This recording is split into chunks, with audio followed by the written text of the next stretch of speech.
Il y a aujourd'hui de plus en plus des Européens, pas seulement dans des pays de l'Europe centrale ou d'Europe de l'Est, mais aussi dans les pays de l'Europe occidentale, qui voient en Israël un exemple à suivre, à savoir un pays qui essaie de se défendre face à l'agressivité terroriste et criminelle.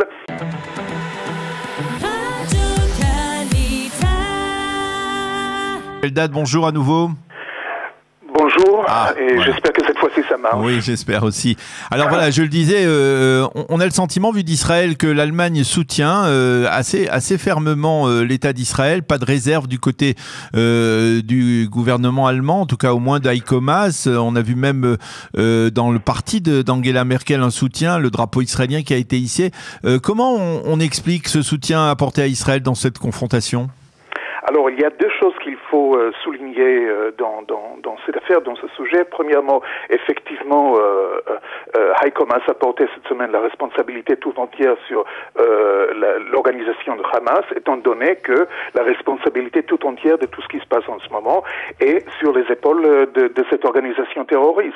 Il n'y a pas des ambiguïtés, il n'y a pas d'ambiguïté par rapport à ce qui se passe. Je pense que c'est très clair aux yeux du public allemand et aussi ailleurs d'ailleurs en Europe. Je suis là en ce moment à Paris et je dois dire que pour la première fois depuis très longtemps, il y a des médias ici en France qui parlent d'une manière tout à fait différente de la situation au Proche-Orient, de la manière dont on parlait de cela dans les précédentes étapes du conflit palestino-israélien. Comment vous expliquez cela?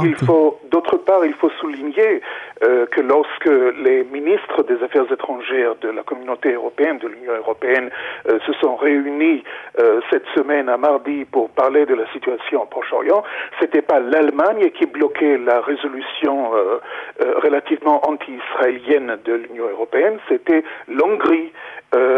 C'est-à-dire que les Allemands savent très bien parler d'une manière et d'agir d'une autre manière. C'est ça qui est très troublant dans l'attitude allemande. On aurait attendu que face à une réalité qui est très claire, l'Allemagne se positionne d'une manière très évidente du côté d'Israël et bloque toute tentative de la part des pays anti-israéliens au sein de la communauté européenne, de l'Union européenne, de prendre des positions qui contredisent la réalité. Alors, comment vous expliquez? Alors, donc, vous nuancez donc ce soutien de l'Allemagne en tant qu'Allemagne officielle, mais tout de même, comment vous expliquez ce changement qui intervient en Europe? Pourquoi aujourd'hui Israël est plus écouté, en tout cas lorsqu'il combat un mouvement comme le Hamas? Je crois essentiellement que l'Europe est devenue une partie du Proche-Orient. C'est-à-dire que les problèmes du Proche-Orient sont à trouver ici, en Europe.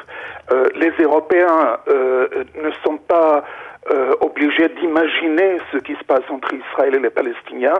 Ils savent très bien ce qui se passe parce qu'ils le sentent chez eux. Que ce soit en France, que ce soit en Allemagne, aux Pays-Bas, en Bretagne ou ailleurs. Il y a une prise de conscience complètement différente de ce qui se passe au Proche-Orient, étant donné que le Proche-Orient s'est importé en Europe dans les dernières décennies.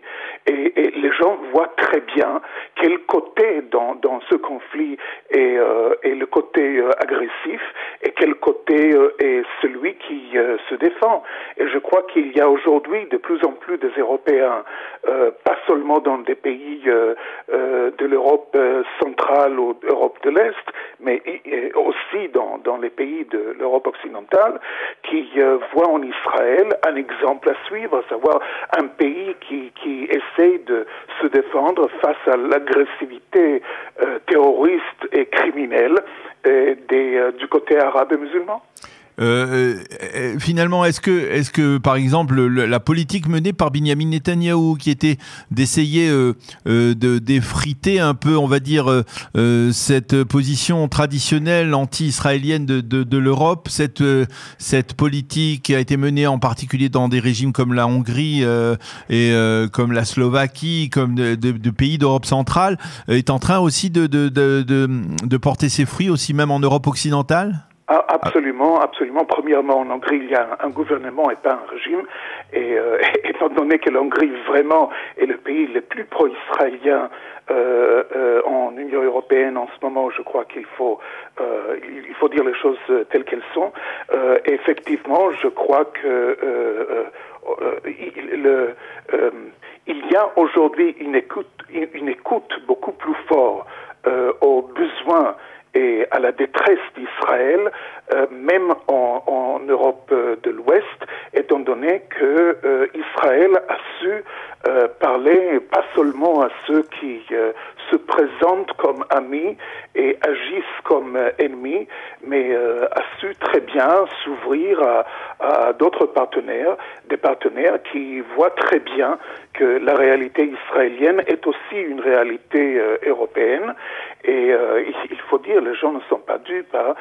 Même parmi au sein de la presse qui est habituellement anti-israélienne à fond, on voit très bien ce qui se passe sur le terrain, ici en Europe. J'en parle d'ailleurs dans un reportage qui va être publié demain à Israël Hayom. La communauté très troublante, enfin la situation très troublante de la communauté juive en France et la compréhension agrandissante des certains secteurs du public français de cette problématique. Et même si cela n'empêche pas les manifestations auxquelles on a assisté, il y a toujours ces mouvements d'extrême gauche qui sont toujours présents et qui manifestent de manière très virulente leur opposition à Israël. Absolument, c'est-à-dire que la gauche d'aujourd'hui s'est alliée d'une manière très claire avec les extrémistes arabes, nationalistes et islamistes, et on voit très bien qu'ils participent à ces démonstrations violentes, que ce soit à Paris, à Berlin, en Grande-Bretagne. C'est pas le public anglais, français ou allemand, ce sont des éléments d'immigrants qui ont leur compte à régler avec la société générale et quelques extrémistes de la gauche. Et c'est eux qui font des troubles, c'est pas l'opinion publique de manière générale qui commence aujourd'hui à comprendre vraiment que le problème d'Israël, c'est le problème de l'Europe tout entière. Et c'est pas lié, Eldad, pour terminer, à cette, on va dire, cet élan, on va dire, d'admiration envers la campagne de vaccination d'Israël, qui a placé Israël, on va dire, sous un jour extrêmement favorable. Est-ce que ça peut être aussi le résultat de cela ? Je pense que de manière générale, ce qui a amené cette explosion de violence, c'est justement l'image positive d'Israël qu'on a commencé à avoir, pas seulement au niveau du traitement du Covid, mais aussi les accords d'Abraham, la nation d'high-tech et d'innovation. Aujourd'hui, on regarde Israël complètement différemment d'il y a 10 ans, et je pense que c'est exactement ça que la violence palestinienne essaye de briser. Les Palestiniens et tous ceux qui sont alliés à eux, à savoir l'extrême gauche, qui est complètement perdu de rationalité et de logique. Eh bien, Eldad Bek, merci beaucoup pour toutes ces précisions, pour avoir été avec nous ce matin. Je rappelle que donc aujourd'hui, le chef de la diplomatie allemande et ses collègues de Slovaquie et de Tchéquie seront à Jérusalem pour rencontrer le Premier ministre et lui apporter, on va dire, un soutien. Alors vous le dites, peut-être plus modéré du côté des Allemands qu'on ne le perçoit, mais en tout cas un soutien tout de même. Merci beaucoup Eldad Bek pour toutes ces précisions. À bientôt, bonne journée. À bientôt.